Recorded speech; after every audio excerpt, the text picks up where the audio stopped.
예수님께서 기도하시는 모습을 본 제자들이 예수님께 요청한 것이 기도를 가르쳐 주옵소서라는 말이었습니다. 기도는 그냥 하는 것이 아닙니다. 기도도 배워야 하는 것이죠. 배워야지 바른 기도를 할 수가 있고 또 그 기도에 응답받는 그런 역사가 나타나는 것이죠. 우리가 성경을 통해서 이 기도를 잘 배울 필요가 있습니다. 그래서 주님께서 제자들에게 이 기도를 가르쳐 주시는데 오늘 주님 가르쳐 주신 기도, 기도의 어떤 자세 등을 볼 수가 있는데요. 먼저 주님은 기도의 내용을 이렇게 기도하라는 말씀을 하십니다. 기도를 하는데 기도의 내용이 참 중요합니다. 이렇게 기도하라. 이런 내용들을 가지고 기도하라는 거죠. 먼저 우리 2절 말씀을 보면 너희는 기도할 때 이렇게 하라 하면서 가장 먼저 나온 것이 아버지여라는 말씀을 하고 있습니다. 아버지여. 기도를 하는데 누구에게 기도하느냐? 그게 참 중요하죠. 누구에게 기도하는지를 알고 기도하는 것과 그냥 기도하는 것은 어떤 점에서 차이가 있겠습니까?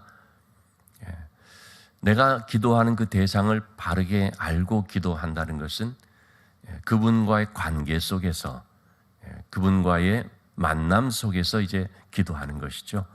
근데 기도의 대상을 모르고 기도하는 것은 그야말로 그건 막연한 기도인데 그것은 하나님과 관계없는 기도가 될 수 있습니다. 그것은 우상에게 하는 기도가 될 수 있고 또는 뭐 누가 있겠지 하고 막연하게 하는 기도가 되는 거죠. 우리의 기도를 들으시는 분은 아버지여라고 하는 하나님 아버지인 것입니다.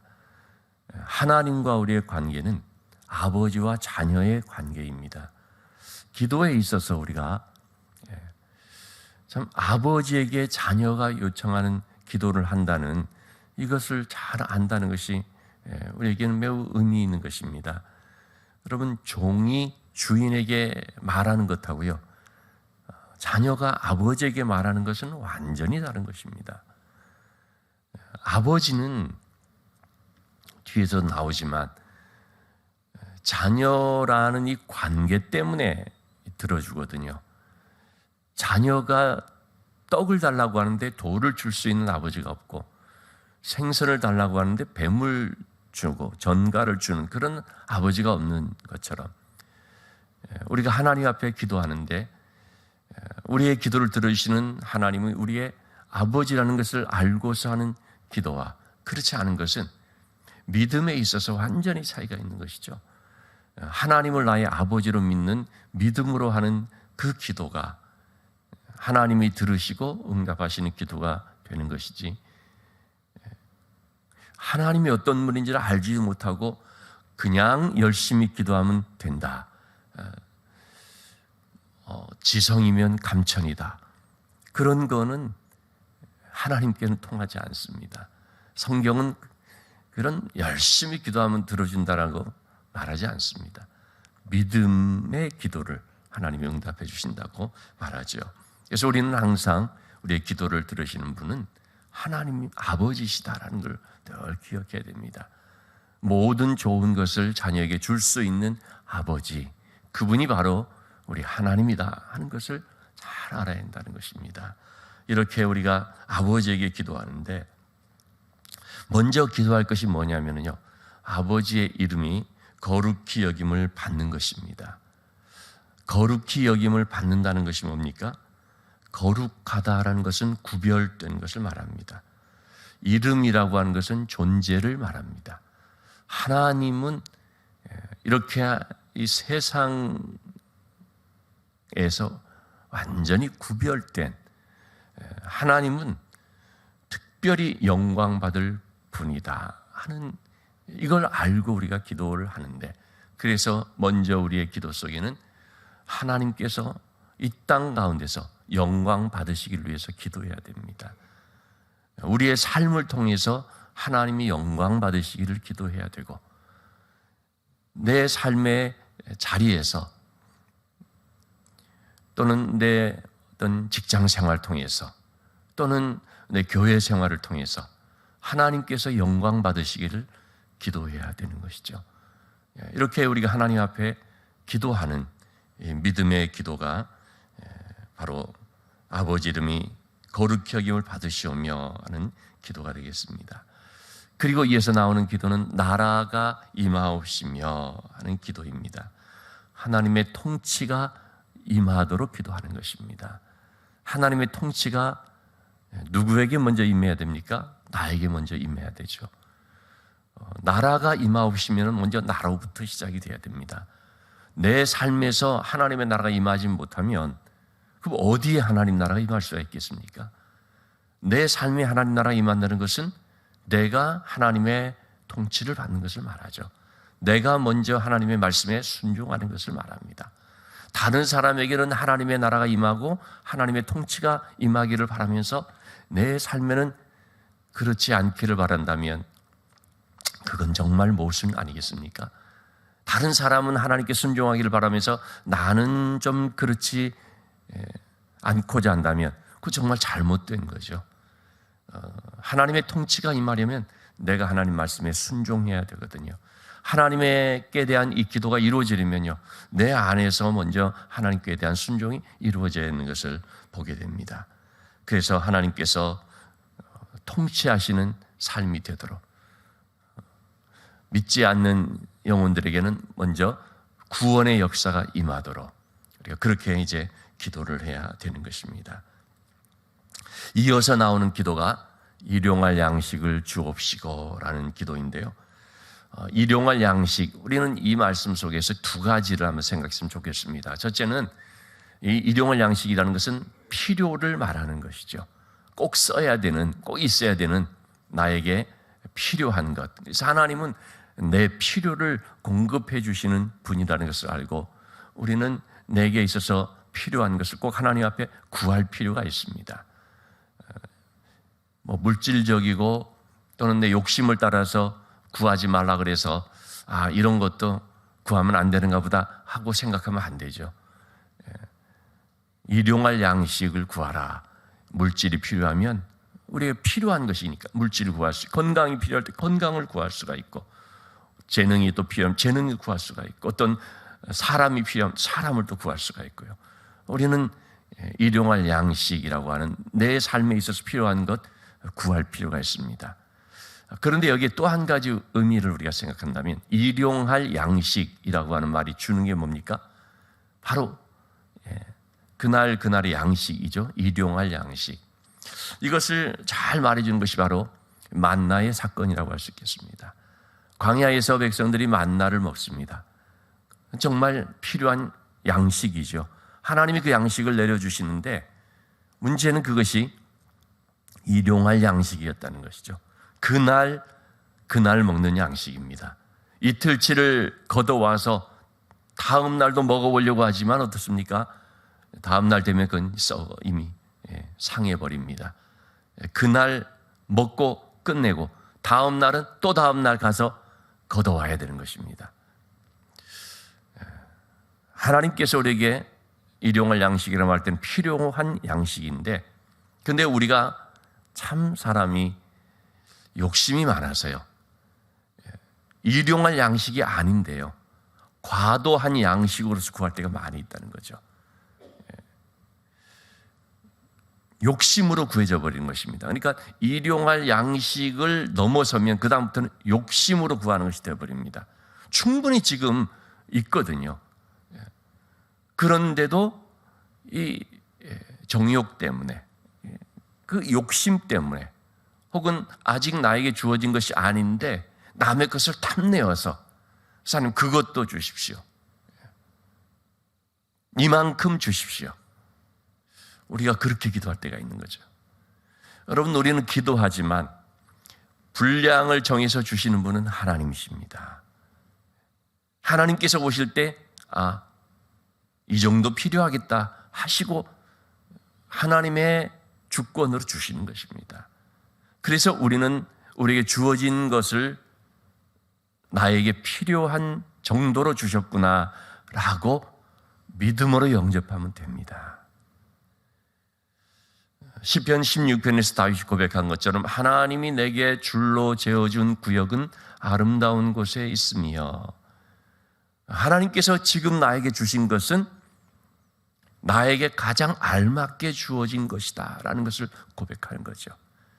여러분, 그래서 우리는 기도할 때 일용할 양식 구하라고 했으니까 마음 놓고 그냥 내가 원하는 대로 다 구하면 되는구나 이렇게 생각하면 안 됩니다. 우리는 그렇게 기도할 수 있습니다. 그런데 하나님은 주실 때에 필요한 만큼 주신다는 사실. 그래서 우리는 그날의 일용할 양식을 구하듯이 꼭 필요한 정도로 구할 필요가 있고, 과도한 욕심으로 구하게 되는 것은 또 하나님 보시기에 그것은 우리에게 유익이 아니라 해가 되겠다 싶은 것은 하나님께서 알아서 응답해 주신다는 사실을 우리가 기억해야 되는 것입니다. 그래서 우리는 우리에게 주어진 것으로 인하여서 감사해야 되는 것이죠. 왜 이것밖에 안 줍니까? 아니, 이만큼 구했는데 주시는 것은 너무 적습니다 라고 우리는 얘기할 수가 없고, 그저 모든 것이 감사입니다 라고 고백해야 되는 것이죠. 자, 이어서 말하는 것은 죄사함에 대한 기도입니다. 하나님께서 우리를 용서해 주신 것처럼 우리도 죄를 용서할 수 있는 마음을 가질 수 있도록, 여러분, 이것은 하나님께 우리 죄 용서해 달라는 뜻이 아닙니다. 왜냐하면 하나님이 이미 우리의 죄를 십자가에서 다 용서하셨거든요. 근데 우리는 매번 용서해 주세요, 용서해 주세요 하게 되면은 하나님이 십자가의 용서를 믿지 않고서 그렇게 하는 것이 될 수 있지 않습니까? 그렇기 때문에 우리는 하나님의 용서를 분명히 믿어야 됩니다. 분명히 믿는데, 그러면 어떤 기도를 우리가 해야 됩니까? 내가 하나님께로부터 받은 그 용서를 가지고 다른 사람을 용서할 수 있는 자가 되게 해달라는 것입니다. 나는 용서받는 것에 대해서 좋아하지만 내가 남을 용서해 주는 것은 싫어하는 것이 되면 안 된다는 말씀이 되죠. 그래서 우리는 특별히 이 죄 용서에 대한 기도를 많이 할 필요가 있습니다. 여러분, 우리가 하나님의 말씀을 순종한다고 하지만 그 중에서도 가장 많이 얘기하고 있음에도 가장 많이 순종을 좀 못하고 있는 부분이 뭡니까? 바로 사랑에 대한 부분이죠. 사랑은 감정이 아니고요, 사랑은 용서이죠. 남 용서가 참 어렵습니다. 용서를 우리가 잘 못합니다. 나하고 관계없는 사람, 그런 사람에 대해서 우리가 나 사랑한다고, 나 저 사람 용서한다고 말할 수가 있습니다. 부담 없이 그럴 수가 있습니다. 왜? 나하고 관계없으니까요. 그럼 가까이 있는 사람, 나하고 밀접한 관계에 있는 사람, 바로 그런 사람들이 용서하는데 조금 어려움을 우리가 겪는 것이죠. 왜냐하면 그런 사람에게 상처를 받았고, 그런 사람 때문에 어려움이 있었고, 이런 점에 있어서 우리가 참 용서에 대한 것을 어려우니까 그렇게 기도해야 됨을 알 수가 있죠. 용서에 대한 기도를 하도록 말합니다. 그리고 우리 개인의 또 기도 제목으로는 영적인 이 싸움에 있어서 시험에 들게 하지 마시옵소서라고 하는 기도입니다. 시험에 들게 하지 마시옵소서가 바로 마귀의 그런 시험만을 말하는 것이 아니죠. 여러분, 가장 시험이 많이 드는 것은 내 욕심 때문에 시험이 많이 드는 거 아닙니까? 그래서 이 시험에 들게 하지 마시옵소서는 내적, 외적 이 시험을 다 가리켜서 말한다고 했습니다. 우리를 넘어뜨리려고 하는 마귀의 그런 시험도 분별해서 넘어가지 말아야 되고, 내 안에서 내가 스스로 시험 드는 이것 또한 오히려 더 분별해서, 그래서 자기 자신과의 싸움에서 이길 수 있어야 한다는 것입니다. 내 안에 있는 죄성, 내 안에 있는 이 불순종하는 그런 마음, 그야말로 가장 먼저 복종시켜야 하는 것은 바로 내 자신이죠. 그러니까 끊임없이 나를 쳐서 복종을 시키는 것입니다. 바울이 고백한 것처럼 나는 날마다 죽노라. 이것이 바로 정말 시험에 들지 않고 영적인 싸움을 이겨나가는 모습이라고 할 수 있겠습니다. 자, 이렇게 기도의 내용을 주님이 가르쳐 주시고 이어서 말씀하신 것은 기도의 자세라고 할 수 있습니다. 기도의 자세는 먼저 간청하는 것에 대해서 말씀을 하십니다. 한 사람에게 친구가 찾아와서 밤중에 좀 먹을 것 좀 달라고 하는데 없거든요. 그래서 자기가 친한 벗 이웃에 가서 문을 두드리며 내 친구가 왔는데 먹을 것이 없으니까 조금만 나에게 빌려달라, 달라 하는 것이죠. 그러면은 우리 8절의 말씀에 나오는 것처럼요, 벗됨으로 인하여서는 일어나서 주지 아니할지라도 간청함을 인하여서 일어나 그 요구대로 주리라. 간청함을 인하여서. 그러니까 우리가 기도하는 데 있어서 이렇게 아주 계속해서 문을 두드리는 이 간구한다는 것이 얼마나 중요한지를 주님 말씀을 해주고 있습니다. 반드시 이 사람은 나에게 줄 것이다라는 믿음을 가지고 문을 두드리는 것, 이것이 바로 간청이라고 하죠. 여러분, 이 사람이 말이죠, 계속해서 그 문을 두드린 이유가 무엇일까요? 이 안에 있는 사람이 참 귀찮아하기도 하고 지금 침실에 들어가 누워 있어서 그런 가운데 있지만, 그럼에도 내가 계속 문을 두드리면 꼭 열어줄 것이다라고 믿기 때문에, 그래서 이 간청을 문을 두드리는 것이죠. 그래서 주님은 우리에게 이런 간청함에 대해서 이제 얘기를 합니다. 자, 그거를 이제 이렇게 표현한 것입니다. 9절 말씀에 내가 또 너에게로는 구하라, 그러면 너에게 주실 것이요, 찾으라, 그러면 찾아낼 것이요, 문을 두드리라, 그럼 너에게 열릴 것이니. 이것은 기도 응답에 대한 말씀이죠. 문을 두드리는 이유가 뭐냐면 꼭 줄 것을 믿기 때문입니다. 그래서 구하라, 계속 구하라는 말씀이 있는 것이죠. 그러면 주실 것이다. 여기서 구한다라는 것은 아이테오라는 말인데 강렬한 소원을 말합니다. 구하는데 강렬한 소원을 가지고 그 마음에 그런 아주 열정을 가지고 그렇게 하나님께 기도하는 것을 말하죠. 찾는 자가 찾아낸다는 것이죠. 찾으라. 찾으라는 말, 제테오라는 말은 끊임없이 신실하게라는 말입니다. 믿음을 놓지 말고, 신실하다는 것은 믿음을 말하는 것이죠. 이러한 끊임없는 믿음을 가지고 기도하라 하는 말씀이 되겠습니다. 두드리라라는 말은 크루오라는 말인데요, 인내심을 갖고라는 말이 됩니다. 기도에 있어서 필요한 것, 인내심이라고 하는 것이죠. 그러니까 우리가 기도하면서 강렬한 소원, 또 그러면서 그 신실함, 그리고 인내심, 이걸 가지고 계속해서 하나님께 나와서 기도하는 것, 그런 사람이 얻게 되고 찾게 되고 또 열리게 된다는 말씀을 하고 있습니다. 그걸 이제 비유로 든 것이 너희 중에 우리 11절의 말씀처럼 아버지 된 자로 누가 아들이 생선 달라고 하면 생선 대신에 뱀을 주겠느냐. 하나님께서는 아버지이시다는 것을 분명히 말해주고 있죠. 우리 13절의 말씀에 보면 너희가 악할지라도 좋은 것으로 자식에게 줄 줄 알거든 하물며 너희 하늘 아버지께서 구하는 자에게 성령을 주시지 않겠느냐.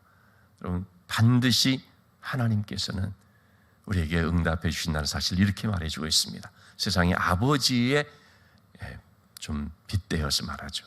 아버지도 육신의 아버지도 그렇게 할진데 하물며, 이 하물며라는 말이 뭡니까? 세상의 아버지하고는 비교할 수 없는 사랑과 능력을 가지신 하나님이지 않습니까? 육신의 아버지도 그런데 하물며 너희 하나님 아버지께서 구하는 자에게 주시지 않겠냐라는 것입니다. 그런데 여기서 아주 중요한 한 단어를 말하고 있죠. 뭘 주신다는 것입니까? 성령을 주시지 않겠느냐. 여러분, 이 성령을 주시지 않겠느냐라는 말 속에도 우리가 좀 더 이것을 의미 있게 새겨볼 필요가 있습니다. 하나님께서 우리에게 구하는 것을 주시는데 구하는 그것을 주시기도 하지만 구하는 그것을 때로는 안 주실 때도 있지요. 내가 이걸 구했는데 하나님께서는 그건 주시지 않고 다르게 응답해 주신다 하는 경우들이 있지 않습니까? 그런데 여러분, 그때 하나님께서 거절하는 것이 아니라 뭘 주시느냐? 성령을 주시는 것입니다. 우리가 구한 그것을 얻는 게 중요한, 그걸 통하여서 우리가 깨닫는 것이 뭡니까? 하나님께서 성령으로 내 안에 역사하시는 거라는 걸 깨닫게 되는 것입니다. 자, 우리가 어떤 물질을 구했다고 합시다. 물질이 필요해서 구했는데 하나님이 주실 수가 있습니다. 필요하면 주시는 것이죠. 근데 그 물질을 이렇게 주실 때에 그 물질이라는 것만 주시는 것이 아니라 그걸 통해서 우리가 깨닫게 하는 것이 뭐냐면 하나님이 나를 이렇게 사랑하시는구나. 하나님이 나와 함께 해주시는구나. 하나님께서 살아계신 하나님이시로구나. 그거를 우리가 경험하게 된다는 것입니다. 단지 내가 원한 것 얻어서 좋다라는 것이 아니고요. 나같이 부족한 자에게 하나님께서 이렇게 응답해 주시는구나라는 성령의 감동을 통해서 하나님의 큰 그 은혜, 이걸 우리에게 알게 해주신다는 것입니다. 때로는 내가 원하는 걸 얻지 못하였습니다. 그런데 하나님께서 그것이 왜 필요하지 않은지 혹은 왜 하나님이 그 응답해 주시지 않는지를 깨닫게 해 주심으로 인하여서 성령의 감동으로 딱 깨닫게 해 주심으로 하나님의 뜻이 이것이로구나. 사실은 이것이 나에게 더 유익한 것이로구나라는 것을 알게 되고 그래서 하나님 앞에 또 감사하게 되는 응답 안 됨으로 인하여서 하나님 더 감사합니다. 이렇게 되어질 수 있게 된다는 거죠. 그게 뭐냐면 성령을 통해서 알게 되는 거죠. 그래서 저는 이 말씀을 이렇게 보면서 딱 생각난 것이 바로 바울 사도의 기도인 거죠. 그럼 바울 사도가 가시를 빼어달라고 했지 않습니까? 3번씩이나 육체에 가시를 넣고 기도했는데 하나님께서는 됐다 그렇게 응답해 주셨거든요. 근데 바울 사도가 어떤 응답을 받았습니까? 내 은혜가 너에게 족하다. 그 응답을 받았거든요.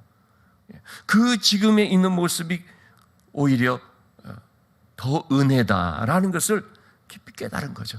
이게 뭡니까? 성령으로 응답받은 거거든요. 성령으로. 어떻게 그것을 깨닫고 어떻게 그로 인하여서 바울 사도가 하나님의 그런 참 깊은 뜻이 있다는 것을 알게 됐겠습니까? 성령의 감동이 있으니까. 그 바울 사도 고백하는 건 뭡니까? 바로 그 가시를 내가 갖고 있는 것이 하나님을 더 의지하게 함이고 자고하지 않게 하기 위함이로구나. 여러분, 바울이 그것을 깨달았을 때 얼마나 감동이 되었을까요? 나는 이 가시라는 것을 단순히 좀 불편한 것으로 그야말로 좀 가시 이렇게 여겼었는데 알고 봤더니 하나님께서는 그걸 통하여서 나로 하여금 높아지지 않도록 나의 그런 어떤 영적인 상태를 건강하게 하고 더 하나님의 은혜 안으로 가게끔 하도록 하는 하나의 도구 수단이 되로구나라는, 그렇게 하나님이 주신 것이라는 것을 알게 되니까 하나님이 나를 이렇게 사랑하시는구나 하는 그런 깊은 감동을 받게 되었겠다는 것이죠. 그게 어떻게 깨닫게 되고 어떻게 그런 응답을 생각하게 되겠습니까? 성령을 통해서거든요. 그래서 여러분, 하나님께서 우리에게 주시는 가장 큰 선물, 가장 큰 응답은 성령이다라는 것을 우리가 알 수 있겠습니다. 우리가 기도하면 성령께서 우리에게 다 알게 해주시는, 성령을 통하여 구한 것 주시기도 하고 성령을 통하여 하나님께서 다르게 응답해 주셔도 그것이 더 귀한 것임을 깨닫게 해주시는 그런 점에서 오늘도 여러분 우리는 성령을 구해야 되는 줄로 믿습니다. 우리의 심령 속에 아주 성령의 단비를 허락하여 주옵소서라는 갈망이 있으므로 성령을 구하고 성령을 찾고 성령 충만을 위해서 문을 두드리는 가운데 하나님께서 그렇게 응답해 주시는 역사가 있게 되기를 주님의 이름으로 축원합니다.